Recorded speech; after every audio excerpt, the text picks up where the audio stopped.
there. I had the distinct pleasure of coming back as the brigade chaplain. I served here for about 24 months. And so I miss you guys greatly and immensely.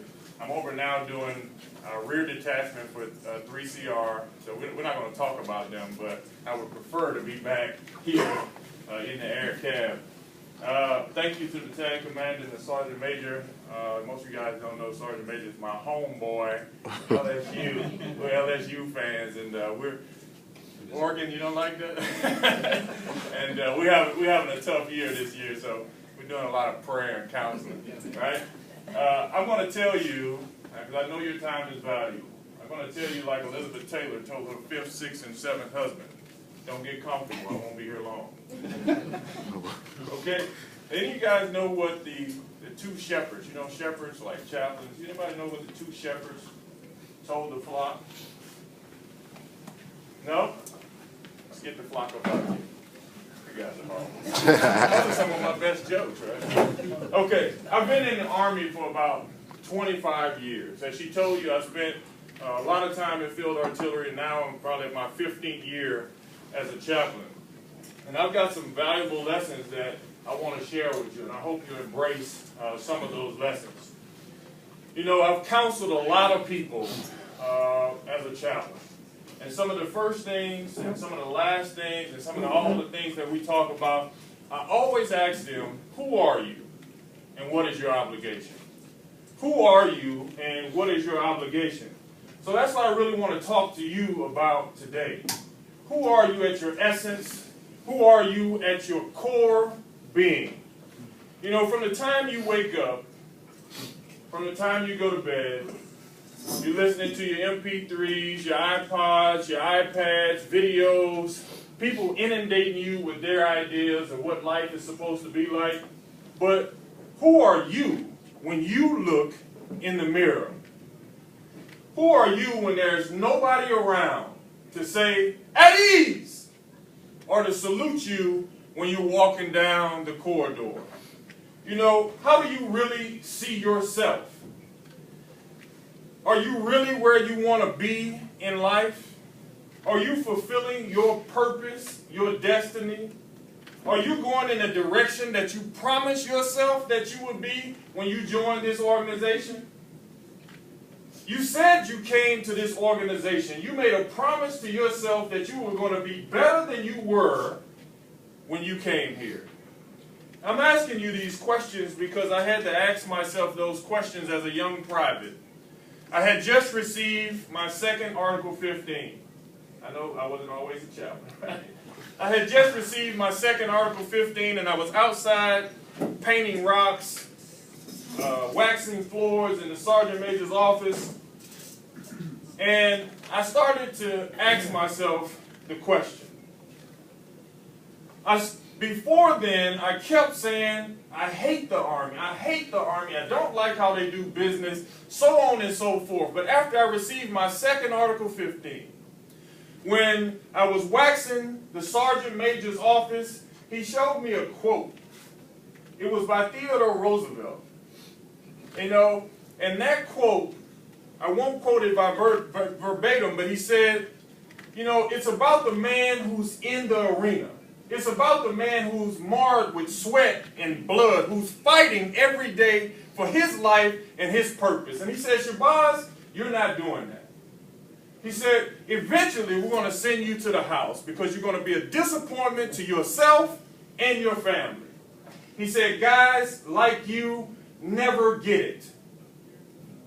And so I put my head down and I went home and I said to myself, I don't like this guy very much. I said to myself, he's right. I have to stop blaming everybody else. I have to stop blaming the system. I have to stop blaming my NCOs. I have to stop blaming my officers. I need to get my act together. So I used to go to all of these boards, Soldier of the Month boards. I never won any.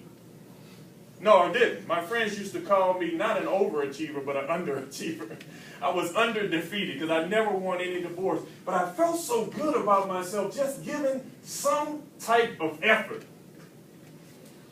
So I want to talk to you about 3 points based on my mindset at that time and now. As a quote, I want you to put it in your mind and burn it into your memory. Until you change the way you look at things, the things that you look at will never change. I'm going to say that again because I don't want you to miss that. Until you change the way you look at things, the things that you look at will never change. I changed the way I looked at the system because it had nothing to do with the system. The system is in me. I needed to change my thought process. I needed to fulfill that promise that I said that I was going to do better coming into this organization. I wanted to be in the arena. I wanted to fulfill my destiny. I wanted to say to myself, if I fail, it's because of me. Not because of my leaders. Not because of my NCOs or my officers. It is about the effort that I put in to myself. Second, you are the sum total of the 5 people you hang around. If you are the smartest person among your friends, you need to get some more friends. I'm sorry, I'm just saying. If you're the smartest person among your friends, you need to get some more friends. I can bet you $1 to your dime that all of these people here who have been successful, they're waiting to give you information on how they got to where they are. I can bet you $1 to your dime that every successful person that you meet is waiting to give you information. But do you have the courage to take it and to hear the constructive criticism that they're going to give you? I found myself, I've been deployed 6 times. Now, that's not as scary as looking into your friend's face and tell them, I need to change my friends because you guys are not benefiting me the way I need to. That was the scariest thing that I had to do. But I needed to do that to change myself. They started calling me the commander's boy, brown nosers, and some other stuff as a chaplain I can't tell you. But I needed to do that to look into myself and say to myself, I need to fulfill what God has given me as far as potential. The third point. Most people die at 25, but they're not buried until they're 75. I'm going to say that again. Most people die at 25, but they're not buried until they're 75. Why? Because they give up on their hopes and dreams. You let one setback derail your whole life. You let 2 setbacks, 3 setbacks to derail your whole order of self-worth. That's unacceptable. As a human being, as a person that your father and your mother was put into this world to be successful, it's unacceptable for you to say and you to be mediocre. Most people die at 25, but they're not buried until they're 75 because they give up on their hopes and dreams. I'm going to tell you a little personal side of me. It always touches me and it always kind of makes me teary-eyed because it's looking back to where I came from. The person before you was in special ed in the 8th grade. In the 9th grade, I failed. I had to go to summer school. I always considered myself not a smart person. I was in a Texas street when I was 23 years old, trying to be somebody who I wasn't. I got shot in the back and beat with a shovel. Had to be airlifted out to Tyler, Texas, where, of course, I almost lost my life. I get into the Army, 2 Article 15s on the way out.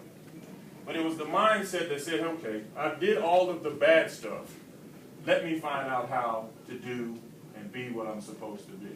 So I take this test because I had 92 GT score. So I'm telling my buddies, I want to go to OCS. They say, hey guy, you ain't even smart enough to be an NCO.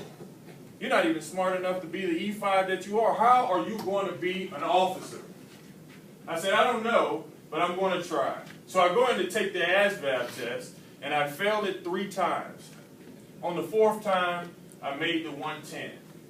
What am I trying to tell you? I'm not trying to pat myself on the back. I'm trying to tell you your self-worth, determination, and future is determined by you.